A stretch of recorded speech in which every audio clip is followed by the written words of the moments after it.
this heaven? No. It's Iowa.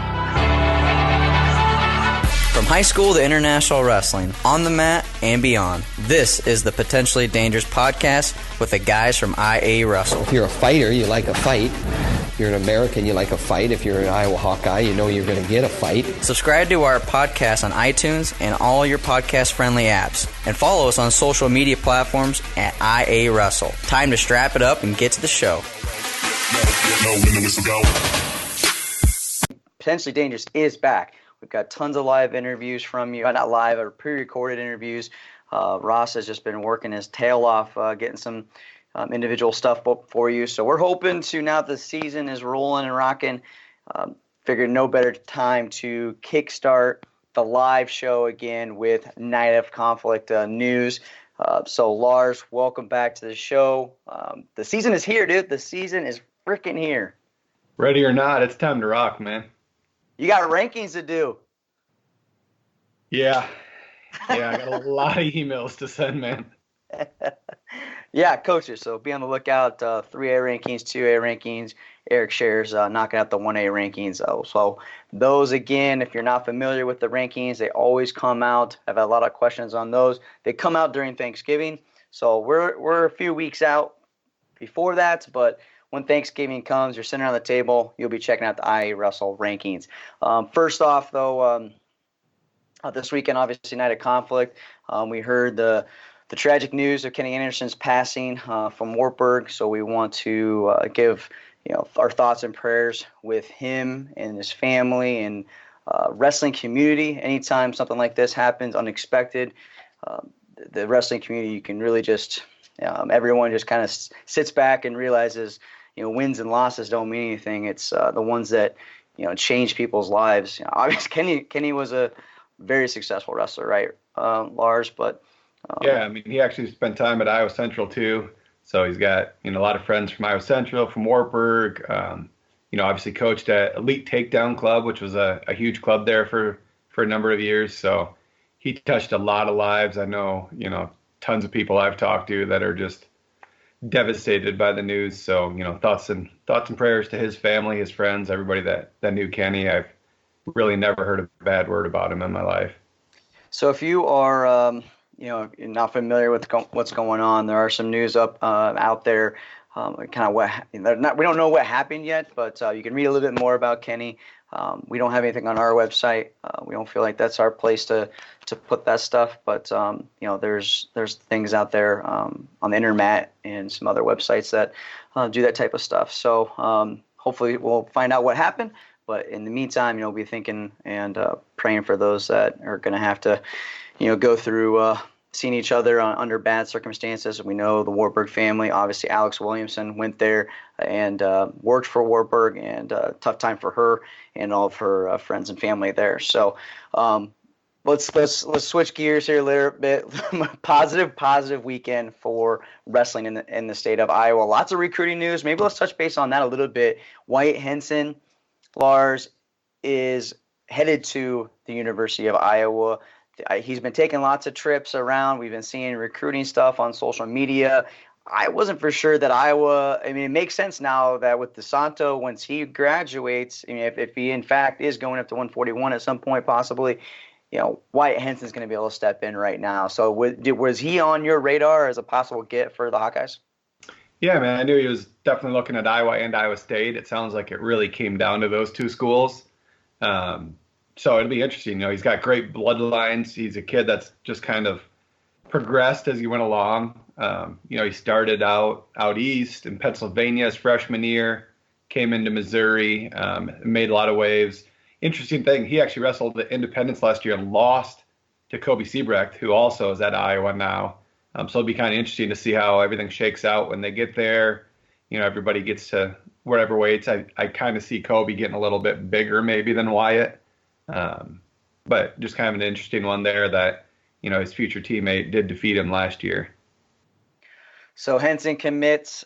We've also got commitments from Zach Williams, Upper Iowa. This happened this week. And then also Grandview got Cam Barta from Southeast Pokes. And then John Veit, was that on Thursday or Friday?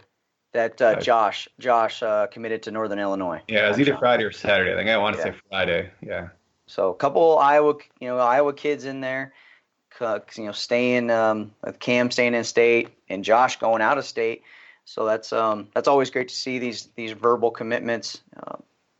Preseason, get things out of the way, then they can just concentrate on the season. Anything else newsworthy here at the high school scene, college-wise? I mean, we've got on the website Caleb Ratchey's school list.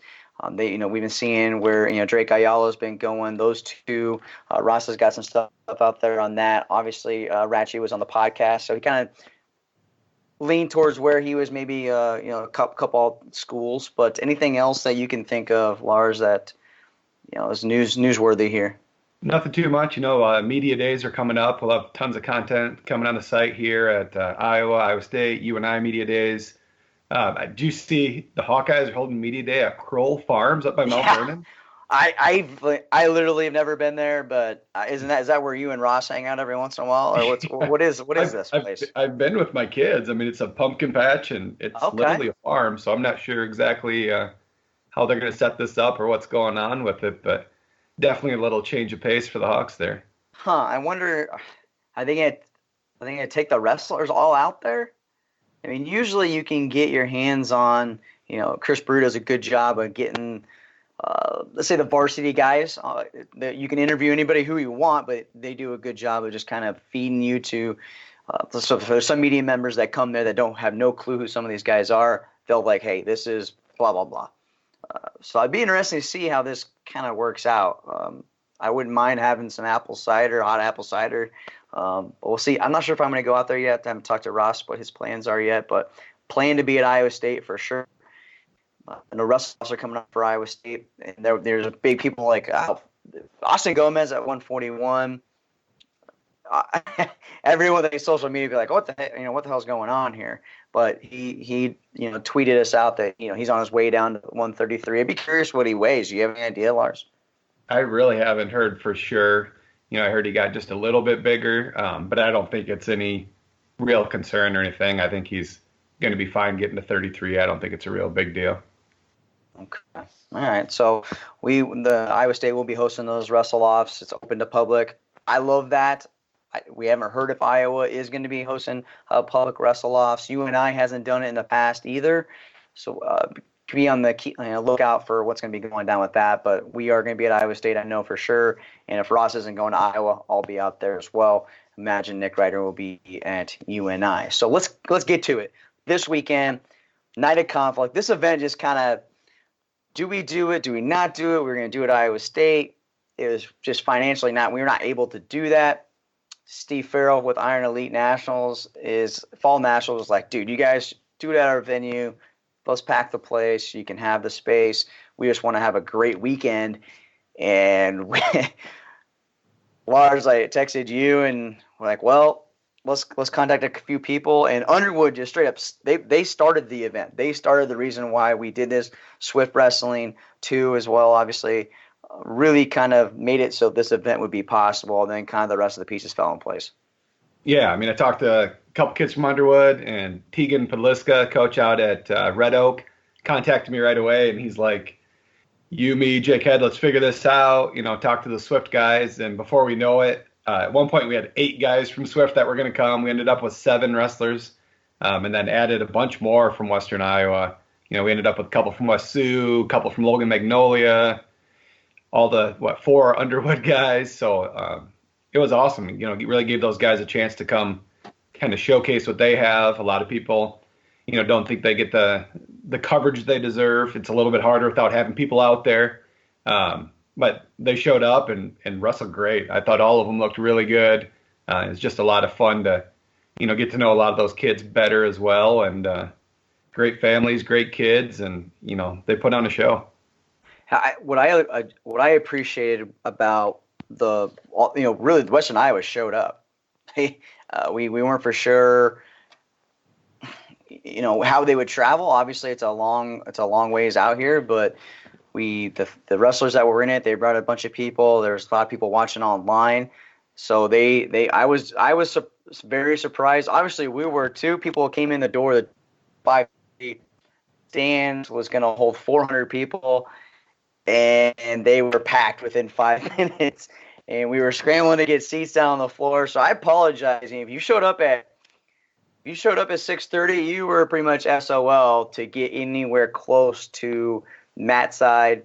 But those kids that we let down on the mat, they had to have been just in hog heaven. I would have been at that age, right? I mean, that really just reminded me of like old school, high school duel, rivalry, get them on the mat, people cheering. And wrestling is that we have some of those rivalries in high school, but we've lost some of that, Lars. Almost felt like being in the old barn with people and kids and stuff like that right on the edge of the mat. You know, we had a special way for them to walk out, but other than that, you know, they would have been pushing through a crowd trying to get out there. Like I say, it was just a packed house. People standing on chairs in the back, people trying to see around each other, scrambling to find a spot. You know, it was wild. In some ways, I apologize to the fans, but in some ways, you know, I loved it. You know, you got to eat that up. I think wrestling fans are kind of comfortable with being uncomfortable, so it was just kind of a neat atmosphere the way it turned out.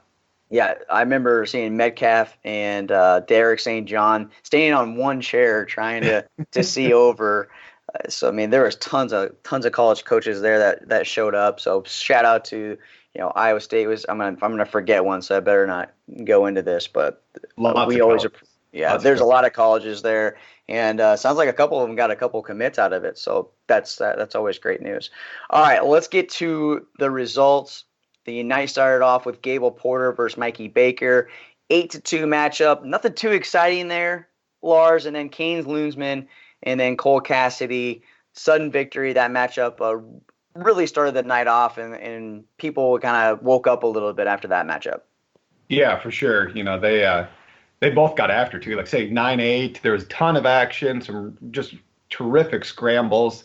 For a while I thought it looked like Cassidy was going to come out on top. They end up going into overtime. Loonsman got the better of them, but, it was really one of the more fun matches of the night from both guys, really scrapping. I thought they both looked great, and, I'd love to see that match over again. And Jalen and Breyer, this one came down. I mean, Breyer was up 4-2. There's less than a minute to go. And Jalen just launches him, puts him on his back, and you never know what you're going to get in these early preseason matchup. Who's in shape? I don't know if Breyer just if he was or wasn't. I just saw the big throw, put him on his back, and obviously Jalen was pumped to get the win like that. Yeah, I don't really think it was anything like that. I think Breyer was in good shape. I think he was ready to roll. It really just seemed like kind of almost a momentary lapse, almost like he just kind of let up for a second there it was literally like 5 seconds left, just a desperation lat drop, and Trop took him through. There was a bunch of Williamsburg people there, and, it got the crowd excited, and it was a beautiful throw. You feel bad for Breyer, but, he'll live and he'll learn from it. And, they were both really evenly matched guys.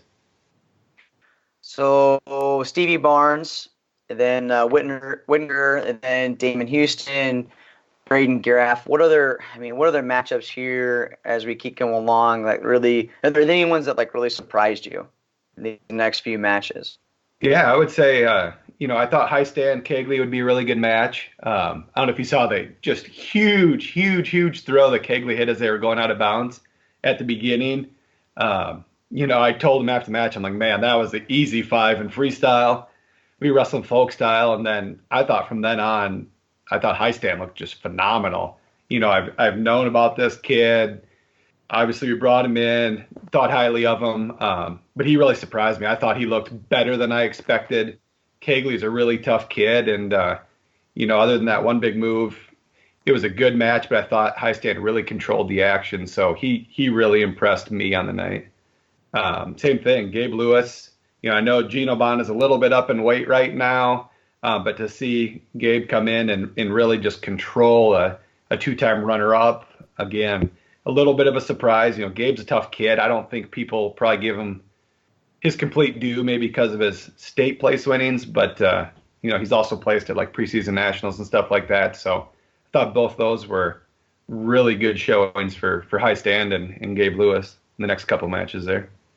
Yeah, and then Jack Gockel, Evan Yance. I thought it was kind of cool that there was a picture. Can't remember who posted it, Lars, but it was like AAU national duels or a USA wrestling team that they were. These guys competed against each other a long, long time ago. So it's kind of cool. They haven't competed against each other, obviously, in different classes, clear across the state. And so first time for these guys to wrestle when they've obviously jumped levels since then. Oh yeah, both of them. Two great wrestlers. Again, we just tried to make even matches. I feel like all of them really were. I didn't think we had one major decision from Stevie Barnes. But other than that, everything was regular decision, real close matches. Same thing here. Two really tough wrestlers. I expect to see Ant and Gaukel both back in the state finals this year. And 3-1 wasn't the most exciting match, but just a lot of really solid wrestling. And Justin McCunn versus Ashton Baker, 14-3. These guys put up 27 points here. That's what I like to see. I don't like to see the 3-1 matchups, even though you got that good wrestling, good defense. But I want to see points. So McCunn and Barker put up some points. Yeah, they were back and forth. Barker looked great. He actually had, I think, quite a few takedowns in that match. Again, he was leading by 4 points really late. Just kind of a wild scramble, and almost looked like he turned the wrong way. And McCunn comes out, locks up a cradle, gets the takedown, gets 3 back, holds him there for the last few seconds as time expires. Big 5-point move to win by 1. So definitely, McCunn was pumped up. All the Red Oak people were pumped up. So that was a lot of fun. And when we get to go up here at 152, Cody Anderson, Blake Thompson. Not the finish I was expecting. Did you think that Thompson would push Anderson, or we didn't get to see him? He didn't get to finish the state wrestling tournament like we thought he was going to, right?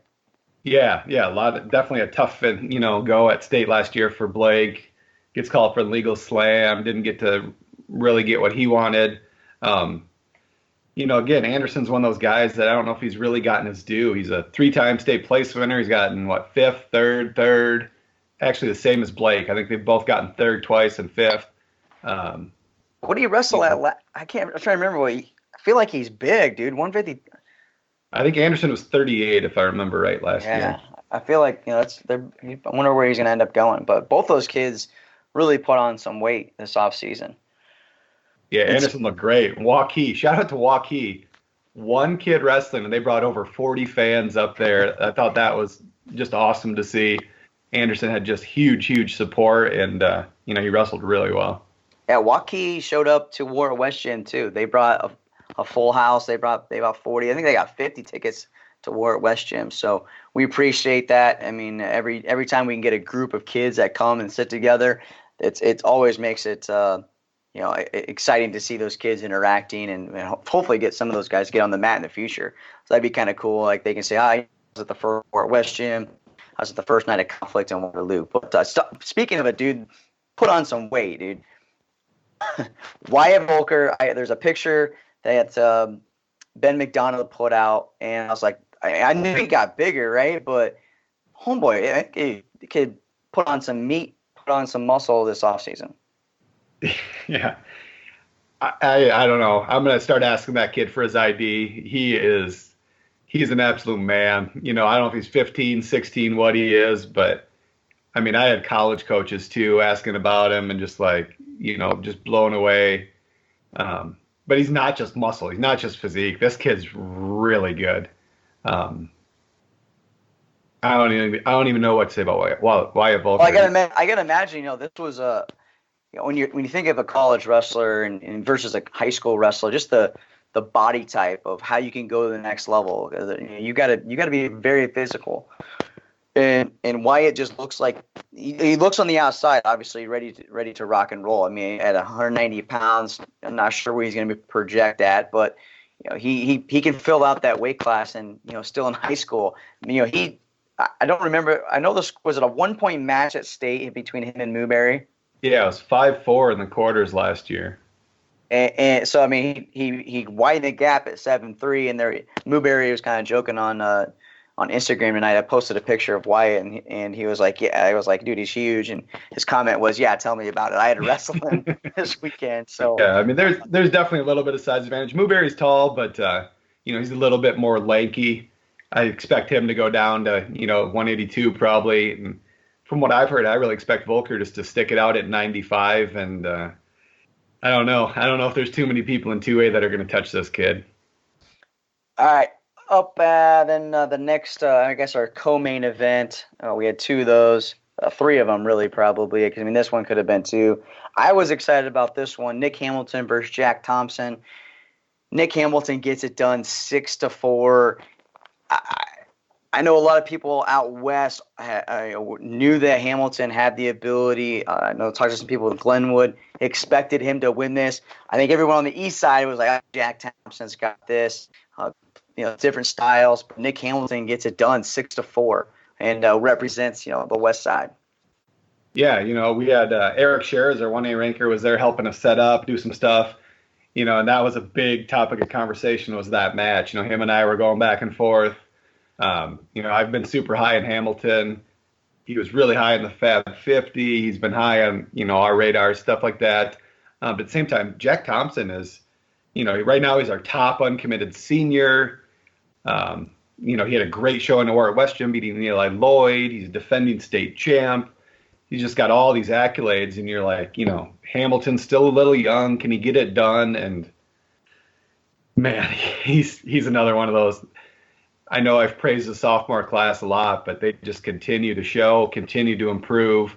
And Hamilton's just one of those guys. I know before the night started, there was a couple of D1 coaches sitting there that asked me, who do we need to keep an eye on? They had a couple guys they were already watching, like, who else do we need to keep an eye on? And right away I told him Nick Hamilton. And before the match was even done, I was getting texts from these guys like, how old is he? He's just a sophomore. We can't talk to him yet. Like, this kid's the real deal. They were really excited to see Hamilton and to see him beat Jack, who's a clear-cut D1 wrestler. I mean, we're just waiting to see which school this kid ends up at. To see a sophomore go out there and win that match, I thought that was a really big thing for Hamilton, and I think it just elevates him on that radar for everybody. Has Thompson has he committed anywhere? He's not committed. I know he's still been taking a couple visits. Obviously he's tight with UNI. He was warming up with some guys from UNI. His brother's there. I believe he's visited South Dakota State and a couple other schools. So, I think he is pretty open. From what I've heard, it's not a done deal that UNI is going to get him. But I think a lot of people expected him to be maybe committed at this point. So we'll see how it ends up. But what way is he thinking he's going to go this year? I think this year he'll go 45. I would probably actually almost project him at 41, maybe 49 in college. I think he'll grow into 49. Did he have the cut? Did he have the cut? Did he have the cut for this? No, I don't think he cut too much. I mean, he's a pretty lean dude, so I didn't know if he, it was cutting down or if he's just more of a natural weight class. So, and then let's move on to the next one here. Robert Avila versus Matt Lewis. Is this the match that you wanted to get for Avila, or what were you what other matches were a possibility here for both these guys? Because we know that this one kind of came together late. Yeah, I mean, there was a bunch of different names thrown around. At one point, I was looking at a 4-man bracket actually here. Adam Allard was kind of on the fence whether or not to do it. Carson Taylor at one point was in, then was kind of out. I would have loved to have like Cullan Schriever. He's kind of in that weight range, obviously with his injury, different things he couldn't do it, but it just kind of came together. Lewis gave up maybe just a little bit of weight. I think he's, from what he told me the other day, he's hoping to get back to 20. And I expect to see Avila at 32. So they weighed in the same. Lewis is there. Again, he's definitely on full feed, and Avila's, been wrestling all summer and really keeping his weight down. But again, I thought this was a good opportunity for both of them. They both have a chance to be, 4-time state champions if things keep going their way. But man, Another one. We've talked about Robert Avila at length. He's wrestled in our events. He's Fargo All-American. He's done it all. And after that, all I could say was, I think we're underranking him. I think this kid's even better than we think he is. Just lightning on his feet. I mean, he's got to be about the fastest kid in the state. On his takedowns, he's just smooth. I feel like he got smarter. Just last year coming to Iowa, he wanted to. He was flashy, right? I mean, he had some crazy moves, jiu-jitsu moves, or whatever the hell you call it. But and he just seems, I guess, more calm and relaxed. But he has that he can pull that trigger, and showed it with the 10-5 decision here on the matchup. So I'm already thinking like, who could we put him up against at War at West Gym? Who's going to test him? What's going to be it? I want him and Cullan. Yeah, he beat Brath G last year at War at West Gym. He beat Matthew Lewis now. I think Cullen's the guy for him. We got to make it happen. Yeah, and Ayala's probably too. Ayala's a little small. Too small, yeah. Have you heard about how Ayala's doing? I mean, he with his hand at Super 32. I heard it wasn't going to be really bad, but it could have been worse. It could have been worse, but it's not great. From what I understand, I think he's going to miss a pretty decent chunk of time. I wouldn't expect to see him back, at the beginning of the season. I think it'll be a little ways into the year before we get to see Drake. And, if I'm him, if I'm his coaches, there's no reason for him to wrestle early on in the year. He's got way bigger plans, way bigger future than missing, early season tournaments and dual meets. As long as he's back for the postseason, I hope he is. Other than that, to me, in a way, who cares? Let's get him ready for college. Yeah, I mean, who's going to really test him? Honestly, right. I mean, he'd go to Independence early in the year. Maybe there'd be a couple kids. That's a great tournament, but it's just not worth it. You don't risk a kid like this on this injury. We saw it last year. It was a different scenario, but Cullan came back probably earlier than he had to. Or earlier than he would have wanted to, but it was postseason, so he kind of felt like he had to. And I thought it was hats off to him. It was brave of him to do it. He's a tough kid. Drake doesn't have to do that. It's not going to be the postseason. He's got plenty of time to sit and wait and still be able to, go into the postseason strong. So I really don't expect to see him before Christmas. Yeah, Cullan had to. If he had you had to go for that fourth, right? I mean, you had to set yourself up for that opportunity. So you're right. Like, hats off to him. I think everyone just was kind of bummed out that he wasn't 100%. But I'm expecting that to happen. I know the national rankings. He's not there right now. He hasn't competed for a while, so I expect him to bounce back. But at the end of the day, it really is a third state title. That means something, right? But he's already, he's committed to Iowa. So, getting healthy and being good to go for Iowa is really, ultimately, really what matters at this point. Yeah, and Drake's going through the whole recruiting process right now. He was in Iowa City last weekend. He's going to North Carolina this weekend. He's got other stuff going on. This kind of gives him a little chance to, I think, take a little step back, take a break, really focus on that stuff more than being on the mat and getting ready for preseason nationals or whatever it might be. So, in some ways, maybe it'd be a good break for him. He can, really focus on recruiting, on school, on other things, and, he'll be ready to rock. I know he's going to be chomping at the bit and ready to roll when he's healthy, but, there's really just no reason to rush him back. All right, wrestling fans. So if you're watching this right now, or if you're watching it now, we're going to try to do this every single week. Ross or myself or Lars are going to get on here. Let us know what's the best time. I think 8:39 is a good time. You can kind of relax and right before bed, and I can put my kids to bed, so it works great for me. But let us know, and if you're listening on the podcast, if you missed the live version, it's a fun little way to get on the show, interact with us, ask us some questions in the Facebook comments below, and we'll try to answer them. So if you got any questions right now for this episode, make sure you drop us a question here. Shoot us a Twitter. Right now is probably the easiest to get it on Facebook here, and we'll try to drop it here at the end of the show. But one last matchup, this one. there was a couple different options on the table for our pro matchup.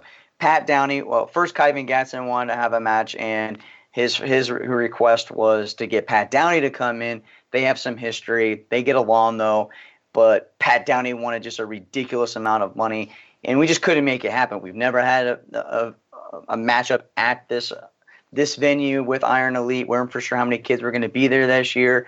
They doubled in size, and that really helped us, I think, for the amount of tickets that were sold and walk-ups and stuff like that. So the Kyvan Gatson, Pat Downey match didn't end up happening, and I'm happy that it didn't happen because, one, we just would have ended up losing money on the event instead of coming out almost ahead there. So we were able to get the kids just some extra gear. We gave them the joggers and whatnot. But Willie Miklas, Drew Foster, props to Drew Foster. Not a whole lot of freestyle experience coming into this, and Willie Miklas just he got that trap arm gut and dominated the matchup. So that was a kind of a bummer that if you did come out to the matchup, I know that Foster had at least 6 people in VIPs, and Miklas had almost 10 as well. So it's kind of a bummer if you're coming out expecting a real tight matchup. I was hoping that'd be a little bit better, but it ended up pretty quick, which can happen in freestyle, right? Like we see that happen all the time. Yeah, I mean, and right away it looked like it could be a good matchup. They're battling on their feet, but like I said, once Willie caught him in that trap arm, you could just see the experience kind of hit there for Foster. He wasn't exactly sure, and he got that arm caught, and it was just over. I mean, he just had really no answer for that. But it's a good barometer. It's something for Drew to learn from, to see, to grow from. We've seen Drew. We've seen him go from, obviously, as has been talked about, not winning the state final to winning the national title. So he's going to put in the work. He's going to get the coach, and he's going to get better. I'd love to see this match again in a year or 18 months or whatever it is when Drew does get a little more experience. Now that he is training freestyle full time, how much better he's going to get and how fast. Willie's got a ton of experience. He was, I believe, a junior world team member. He's been all over the place. So I really think some of it's just experience and, two great wrestlers, and it was just fun. Two great guys, too. I don't know if you watched them interact with kids, interact with the crowd. There was a lot of that. Yeah, David Carr was wrestling with kids on the mat. All these different UNI guys were there interacting. It was just a blast. Yeah, Miklas was taking pictures leading up to the matchup with kids coming up and bothering him, which I kind of wish I would have roped him off a little bit. But yeah, he's such a good sport that he was taking pictures and selfies with kids, and that's what this event is also about. Is not just changing kids' lives, but giving them a role model to look after. And obviously, Foster and Miklas, no better people for us to help. We paid them to come to this event. There was over $1,500, and they ended up splitting the money. So I was happy that we were able to put that in their pockets. They're fresh out of college, so for the fans that came out, the money went to a good cause, and I was pretty pumped that we were able to get it done. Hopefully, we get something at War at West Jam. Not sure how that's going to work out, but I do want to talk about War at West Jam. What some ideas that I threw around on Twitter today and Instagram, but I want to talk about women's wrestling. Why we didn't get a matchup for this. Do you have something, Lars? Before I get there? No, I was going to hit on that too. The women's no girls match. Yeah, so obviously we've been part of really trying to help girls wrestle. Anyways, in women's wrestling as much as we can. If anybody wants to be a part of or helping us grow that, we've said open arms. Before it was popular or cool to do it. We were the first ones to have a women's wrestling match in a, I guess, all-star premier event anywhere. We had Rachel Waters in a matchup. We're the first ones to do that. So this event, we couldn't do one at the War at West Gym 2 years ago, right? It didn't happen. And last year we had 2 matches, and we couldn't get one for Night of Conflict. And we caught a little bit of flack for that. So Lars, you explain. Obviously, we tried, but I'll explain why I didn't want to have certain matches. But on the side of there being an event down in Indiana, why couldn't we get certain matchups? Yeah, that was kind of the big deal there. So we talked to a few people, talked to some coaches that we've worked with in the past, things like that. And really, most of the big name girls in Iowa were out in Indiana wrestling. There was a huge tournament going on. Just timing didn't work out great. There was a name or two brought up that there were possibilities, but really there was just no matchups for them. So we don't want to just have a lopsided event where there's one really well-known, really good girl and somebody that maybe doesn't have the experience on the other end. We were trying to create, really good matchups, evenly matched, and it just really wasn't plausible this weekend. It just didn't work out. But, trust going forward, we're going to do everything we can to have those matches in our events as well, and we want to continue to help that grow. But just the timing wasn't right for it to happen this weekend. I think it's important to not just have a match to have a match, because we want to support women's wrestling, and I want people to think about this before, in life we just automatically just go to, well, they just don't like women's wrestling. Well, for me on my side is, if we just throw a match out there, and maybe they started last year, which is great, right? But if we just throw two girls out there that just started wrestling, or one, she just started wrestling and no one's been wrestling in AAU for the last 4 years, someone's going to, people in the stands that can maybe think, well, I want to get my girl out for wrestling, and they see that and they're like, oh crap, like she just got her butt kicked. We don't want that either. And there are high level girls wrestling in our state right now that if you put those two out there, then the people that are against women's wrestling are like, oh, they are, they can fight in certain positions that you might not expect them to. And those are the type of matchups that we got to see at Warrior West Gym, right? We had four state champs there. Yep. Then they butted up against each other. They bumped up weight classes. So if you missed any of those, you can go back and check those out at Warrior West Gym archives on our track wrestling. So we'll try to do our best at Warrior West Gym. And I'm not sure exactly how we can make this happen, because we've been talking about doing a new format. And please chime in on Facebook here. And if you're listening to the podcast, I'd love to hear your thoughts on how we can in wrestling, we've always talked about this, Lars, is state champ versus state champ versus state champ, 3A versus 1A. And we are going to try to make it happen. We have to be careful of just invite only. We want to try to, if you get off the award stand, we're gonna hand you something and say, we would like you to compete in the Warrior West Gym. The top 8 guys from 1A, 2A, and 3A come in, and we're not going to get all of them right, but we're trying to, maybe do like a 16-man bracket. And if we have more, maybe there's pigtails to get in. I'm not really sure how we could do that, but it would be something if all 8 from each weight class came into this sucker. Seating meeting would be insane, but we run the tournament on 3 mats in West Gym, and at night the finals take place, and we'll find out, the true champ.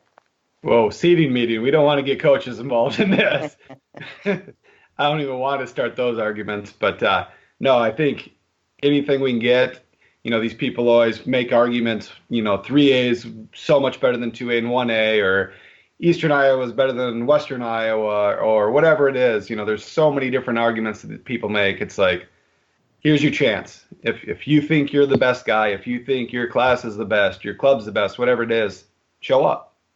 It's going to be that simple. If we invite everybody, if you don't show up, it's your own fault. We want to go figure out who's the best. If we can get, all 6 state finalists and a few other guys, whatever it is, let's settle it. You can settle it on the mat. We'll have the finals that night. We'll put you under the spotlight, make it a big ordeal. But, there's always debates. Let's settle it. And so as far as a date goes, so I guess I should look this probably up prior. But so state wrestling is February 19th through the 22nd. Sounds right. And then the next week is going to be a U state tournament, which will be the 29th, I believe. And then March 7th is going to be, or maybe I'm off a week here. Anyways, it's the week prior to the NCAA championship. So there'd be, 3 weeks-ish that kids have to get their weight somewhat close. But I'm thinking that we give them, if you wrestle in state finals, you're already, you're getting the pound allowance at Christmas. Each day you're getting weight as well. So we give them that plus anywhere from 3 to 5 pounds.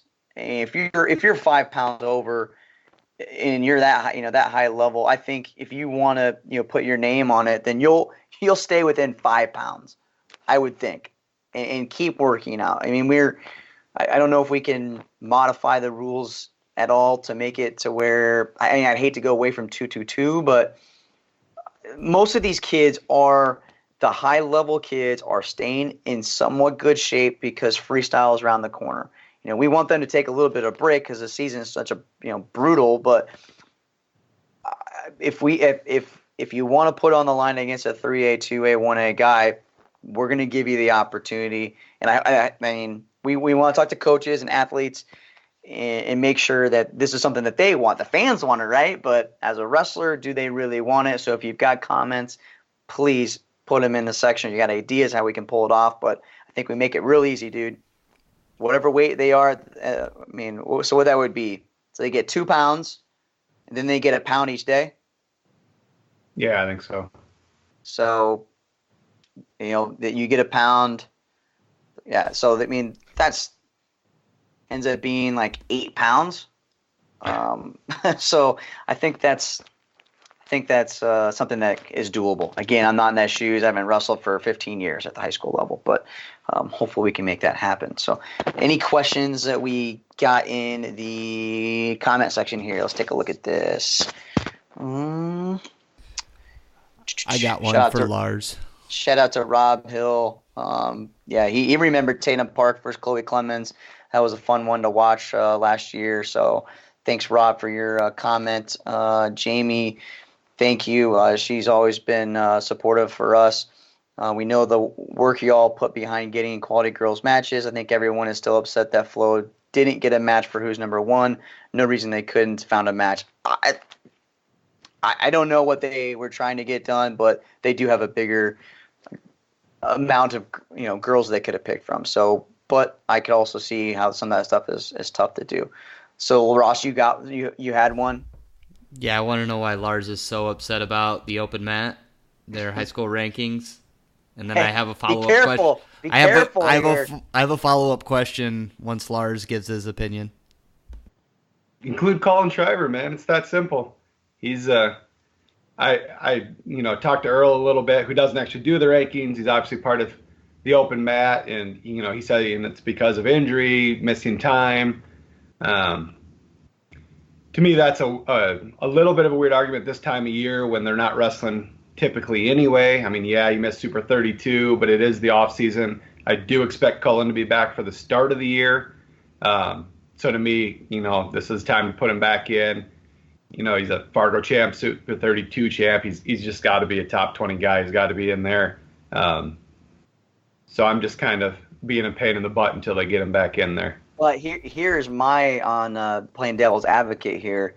So when we have someone that complains about someone not being in an IA Wrestle rankings because of injury or ineligibility or whatnot, and we don't rank them, that we have that reason because they're not competing because they are hurt. So Cullen hasn't competed for a long time now. So that's the argument that I see. Since the high school season, though. Yeah. There's plenty of high school kids in there. Marcel Lopez is ranked 3rd in the country right now. He has not competed since the end of the high school season, which is the same timeline as Cullan Schriever. Touche. Follow-up question for... just go off of that. I think the timing's different. If he had missed the high school season, I see it. Right now, we're out of season. They're putting kids in that haven't wrestled at all this summer, and they're moving up. These kids are climbing the ranks without wrestling at all. Same thing, Carter Fausick, he wrestled state freestyle, but he missed a ton of time there with injury. He had to sit out a lot. Yes, he came back and wrestled Super 32, but he missed a lot of time. He's wrestled basically one tournament since the end of the season, and he stayed in the rankings even before Super 32. And now he's climbed up a little bit. He's back, but he missed all that time as well. And I love seeing the Iowa guys in there, but if those guys are going to be in, that same argument could be made that, hey, Cullen took the summer off. Lars, rankings don't matter, Lars. Come on. He is committed, so I'm not quite as worried. It'd be a little different story if, he's trying to be recruited and he wasn't in the rankings, but... I'm just giving you crap because... So this is what you'll do people will do is BS. This is how this ranking should go, and then you give them a rebuttal of why they're not ranked, and you're like, rankings, they don't matter. Right. That's and the we'll get it kind of right back. I mean, I'm going to get these questions when our rankings come out too, but I just have a soft spot there when it comes to them not putting Cullan in there. All right, Ross, what's a follow-up question for Lars? Well, yeah, I mean, Lars left a whole bunch of people out of the Fab 50, so we're all on his case. But follow-up question is for Hager.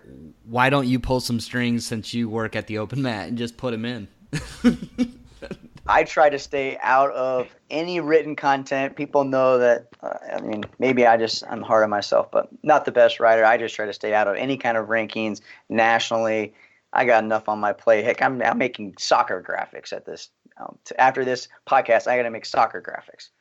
We got an interesting question here from Brad Honolds asking, any chance to highlight some middle school or youth matchups with the high school ones? So I'm not sure exactly which way he's going with this.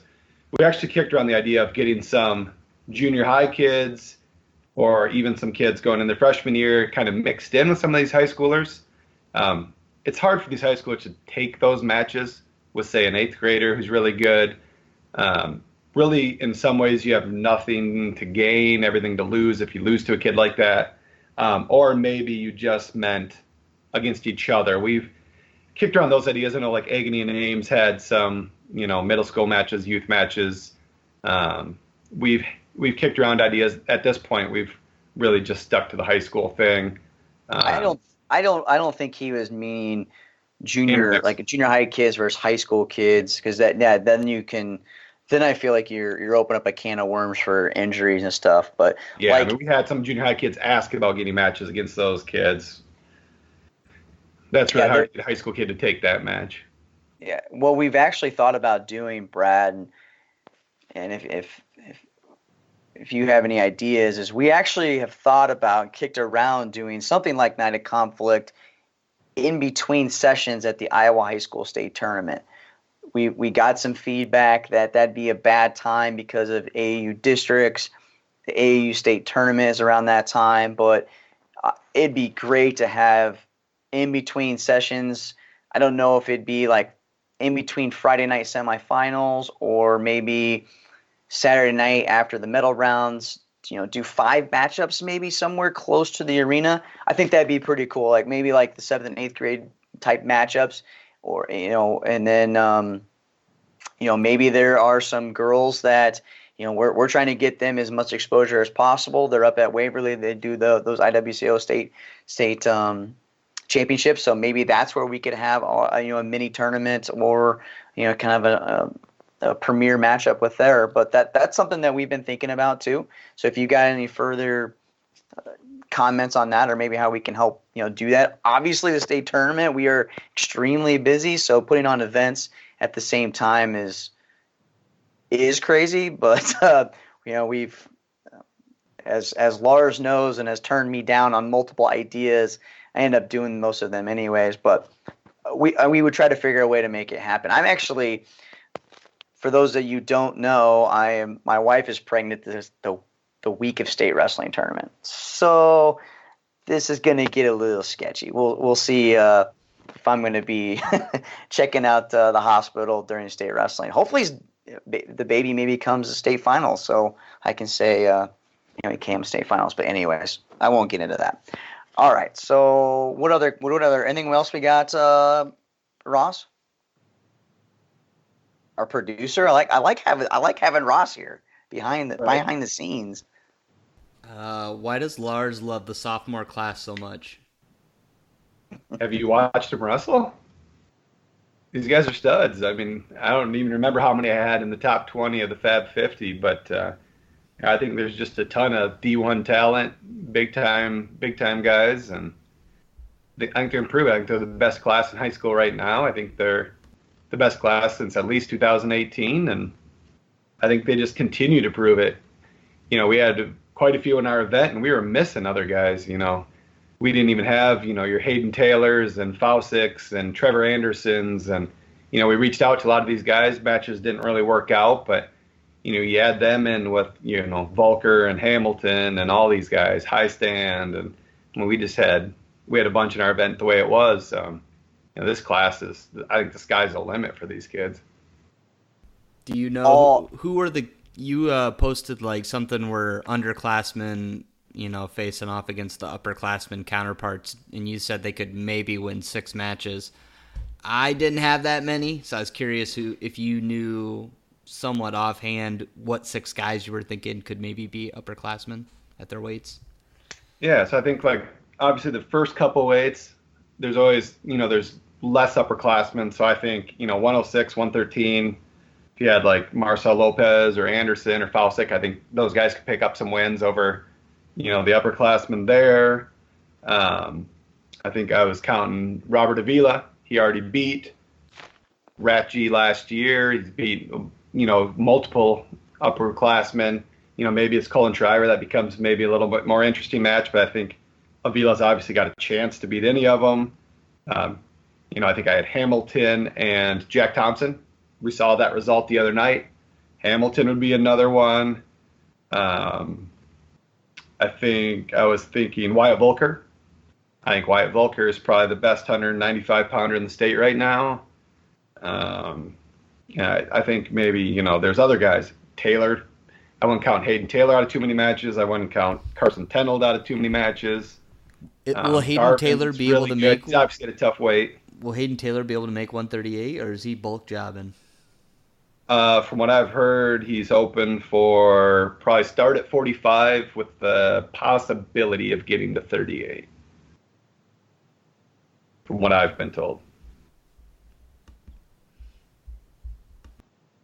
That was a bummer not getting. What kind of matchup were you trying to get for Hayden?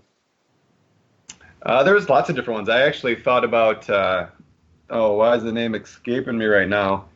Kid from Kansas that committed to UNI, expressed a little bit interest in possibly getting a match. And really, Taylor was the best guy I had for him. It really didn't work out for either of them.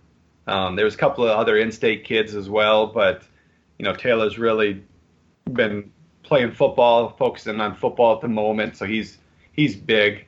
He's not at the weight he wants to be either. So it just really didn't work out at this time. But, he was another guy, we originally had Briar Risen without a match. That was another guy that we considered there. But, Hayden just had other things. He'll be in wrestling mode before we know it. A quick note here, if you're not familiar with, for you girls wrestling, trying to get that sanctioned here in the state of Iowa, there's a movement going on right now where Jen Berger, with executive director of the Girls Association, is taking emails, and the districts are putting in their request to expand the opportunities for female athletes in the state of Iowa. There's a bunch of information out there. We're going to try to get something up on our website. We're going to try to compile some of the letters that have been going out. We have a few. I've got Waverly Shell Rocks. I'm going to have Assumptions, and I've heard of no more than a handful of other schools that have been putting this in. I just saw Dan Gable and the Dan Gable Museum just put in their letter of recommendation. I'm not sure what you want to call these, Lars, but there's some big names in the sport, really putting pressure on the Girls Association right now. Yeah, absolutely. There's been lots of people posting these letters, different things. Did you see today? I think it was it Denver posted that they are officially looking for hiring a girls coach for the purpose of coaching high school girls. From what I was told, I know that Ryan Fank was at Charles City last year as the boys head coach. He's now moved on to Osage, and from what I've been told, he was brought in basically to be the girls coach. I think he'll work with both, but he was brought in with the understanding that he would coach the girls as well. So, there's a lot of things going on, a lot of growing. Osage has got. Dubuque Wahlert said they have almost 20 girls out now. Waverly's got like 26 girls out. I'm just thrilled to see what the numbers are going to be this year when the season kicks off. We doubled last year. Well, more than doubled last year. I think it's going to happen again. Osage has lots of numbers as well. That's kind of weird that. Good for Denver to take Ryak from them. think Osage would have maybe tried to keep him, but I don't know what's going on behind the scenes. No, from but Charles City to Osage, there was some other stuff happened in Charles City. Fink went up to Osage. Denver's different situation, but they're hiring their own girls coach over there as well. Interesting. On that topic, did you guys see or hear that Dan Gable Donnybrook, the new tournament coming to the Iowa City Coralville area, is going to have, they're hoping to have a girls' side of the tournament as well, maybe starting out with 12 teams. That's the hopeful starting point.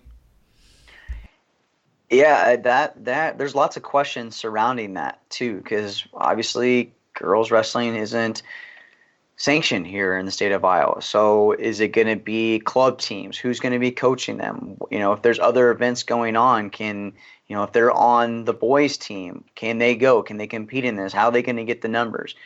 There's a podcast out with Josh Schomburger. What did you find out from him, or does he know where he's going to go with that just yet?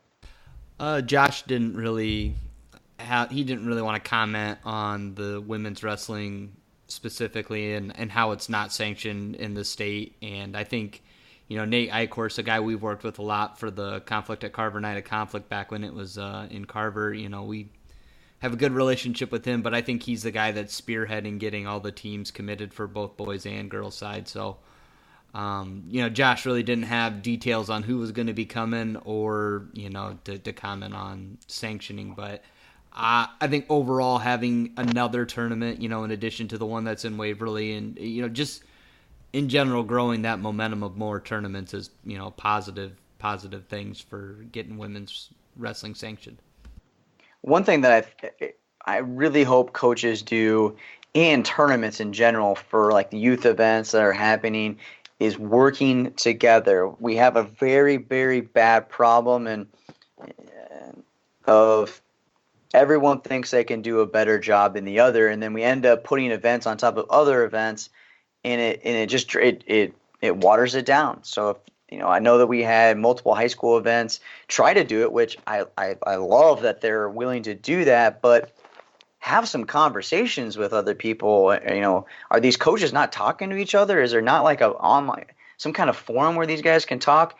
IWCOA convention is happening this weekend in Des Moines. That is a perfect opportunity for coaches to say, hey, I'm looking to do this. I know that you typically hold your tournament this weekend. Are you going to do something? And if they are already doing it, then okay, then we'll figure out a way that we can send our girls there. That's what's got to happen. If we have these watered down events, then why would the Girls Association, they're going to look at these, we have 3 tournaments on a weekend and there's only 10 girls there if we're lucky, and it's dumb. What are your thoughts on that, Lars? I know you're obviously you're connected into the girls wrestling too, but I think that's just that we don't want to grow almost too fast because it'll get watered down. I think we're seeing that in the college. People don't want to believe it, but all these college programs starting it's good because we're giving these girls out of high school opportunities to get scholarships and go on and train and get better, right? But some of the teams are not going to be. I'm really worried about that getting watered down too. I just don't want to see that being a negative for Iowa high school girls wrestling. Yeah, really, I completely agree with you. Obviously, when it comes to the boys, there's all kinds of tournaments all over every weekend. But as you grow, I think there's got to be, like say, more conversation of, hey, maybe we can have a tournament in Eastern Iowa and a tournament in Western Iowa going on at the same time. But to have 3 tournaments within 100 miles of each other going on in girls wrestling right now just makes 0 sense. Like I say, it's just watering the product down. The numbers are bad. The results aren't great. And then even from a selfish standpoint, what they're ended up doing is they're throwing multiple weights together in one bracket to just try to get them matches. So then I'm looking at results and it says like, bracket 1, bracket 2, bracket 3. And then, last year we tried coming out with the girls' high school rankings, and I got a lot of questions of, well, why is this girl ranked here? Maybe she's wrestling at a different weight. And really because of things like that, I just had to go with what they're registered on in track. There was no way for me to know that this girl wrestled at, 132 in a tournament because they threw 26 through 38 all in the same bracket just to get them matches, because everything's so watered down and it's growing so fast. And, we've really got to watch that product. I know at the end of the year we had the same conversations with, is it really a good thing if the girls got sanctioned right now? And at the end of last year, it was questionable because it was, hey, we don't have the numbers that we would need maybe yet. We don't have specific girls teams yet. Some of these schools don't even have specific girls cut singlets yet, let alone coaches and facilities and everything else that you might need. So obviously, I want this sport to explode. I want the girls to have all the opportunities in the world. But I kind of agree that in some ways we don't want it to grow too fast, that we want to make sure it's building the right way and things are being done the right way. And, we need to be able to prove to the Athletic Association and the Girls Union that, this is really viable. And look at this tournament over here. We had whatever it is. All of a sudden we had 100 girls at this tournament. Look at this. Like, how can you not want to sanction this? And this school has 25 girls and this school has this. Those are all really positive things to show. And then you turn around and you say, well, this tournament only had 10 girls. Well, they can look at it and say, well, there's no interest in that area. So if there's no interest over here and we can't get any numbers, that's going to look bad as well. So you don't want to take opportunities away, but at the same time, we got to make sure that everybody's going about this the right way and not watering the product down either. And there's, I don't know if I want to go down this rabbit hole, but when it comes to out of season events too, I've been hearing of organizations blocking other organizations for competing in their events because why? I don't understand that. Like, that sounds insane to me to think you have that much power, which you do. It's your event. And it's this AAU USA Wrestling. We just always are butting heads, and it's coming to the forefront right now because now people, in boys wrestling, if you didn't have enough people for your team, there's somebody you could pull and you could put a team together. But with girls wrestling, they're just not out there. So these events that are happening in different states, and you're trying to put these teams together, and you don't allow your girls to be on this team, and you're not going to, that is going to be. It's happening, and it's really unfortunate. And I think those names and those people are going to, and again, we hear all sides of both different angles, right? And we don't know who what the exact cause is of this. I just hope that it gets resolved for the better, the greater good of wrestling. But I just don't think it's going to happen. We have lots of egos in this sport, and right now we got to work together just to one, get the sanction of high school wrestling, and we have to use these organizations: USA Wrestling, AAU, IWCOA, Dan Gable Museum, media outlets, everybody coming together without any egos about who's going to benefit from it or who's going to make money off it and make it happen. So please, everyone work together on this. Let's figure out how we can make it happen and do it the right way.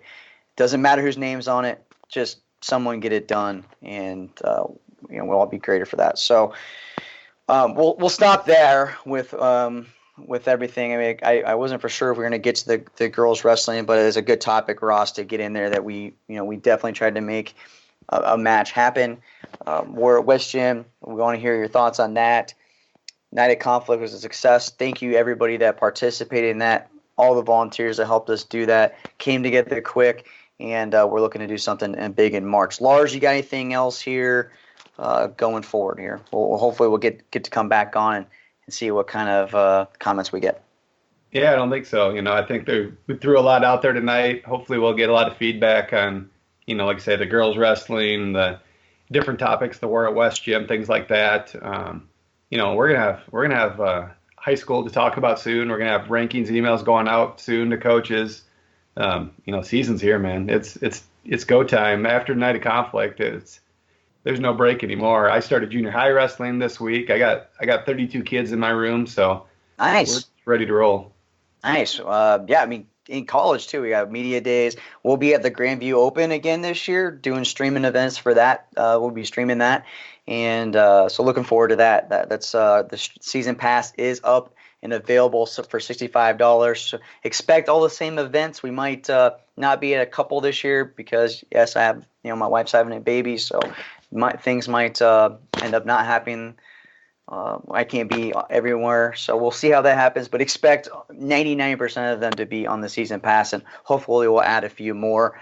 I got an idea here that we'll drop next week about we do like these game days in football, and we get people to come at it. I'm wondering if we can maybe do this in wrestling on a weekly basis. So there's a little nugget to be thinking about how we could pull that. What schools would be on board for us coming in and doing some kind of stuff before the duels to get people pumped up. So, all right, that's we went an hour. We went an hour here on Potentially Dangerous. We are back. Shout out to Ross Bartachek for holding the fort down here. Beginning of the season, he's got tons of little nuggets and interviews that he's done on his own. So get back, subscribe, listen, and rate all of the podcasts that we have. We got more content coming for you at iwrestle.com. For Lars Underbaki, everybody, thanks for listening to another episode of Potentially Dangerous.